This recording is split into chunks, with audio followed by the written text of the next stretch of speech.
இது என்னோட ஒர்க் பண்ணுற ஒரு பொண்ணு ஒருத்தவங்க வரைஞ்சி எனக்கு ப்ரெசென்ட் பண்ணியிருந்தாங்க. இதில் எழுதியிருக்கிறதோட மீனிங் என்னென்னா, ஒருத்தவங்களை ஃபுல்லாக நம்பி எந்த ஒரு டவுட்டுமே இல்லாமல் இருந்தேன்னா அவங்க தான் நமக்கு வாழ்க்கையா.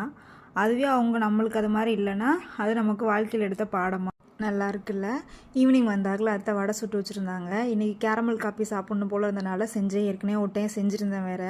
இன்றைக்கி அதே மாதிரி ட்ரை பண்ணியிருந்தேன். நைட்டுக்கு வெங்காய தோசை தான் செஞ்சுருந்தேன். அதில் போடுறது என்னென்னா ஹிப்பி நூடுல்ஸில் மிச்சமாக இருந்து சில்லி ஃப்ளிக்ஸ் தான். சில்லி ஃப்ளிக்ஸ் அரைக்க மறந்துட்டு அதான் இது யூஸ் பண்ணிக்கிட்டேன். நார்மல் வெங்காய தோசை இல்லாமல் இதை அரைச்சி போட்டு பண்ணால் வெங்காயத்தை நல்லாயிருக்கும். இது தொட்டு சாப்பிட்றதுக்கு புதினா சட்னி தான் வச்சுருந்தேன். சூப்பராக இருக்கும் காம்பினேஷன். இந்த புதினா சட்னி வந்து நல்லா அரைச்சிடக்கூடாது, குறைன்னு அரைச்சிருக்கணும். கேரமல் காஃபியை மறுபடியும் போட்டு கொண்டு போயிட்டு எங்கள் வீட்டுக்கார்ட்ட 250 வாங்கிட்டு தான் கொடுத்தேன். காஃபி காசு கொடுங்கன்னா கொடுக்க மாட்டார்.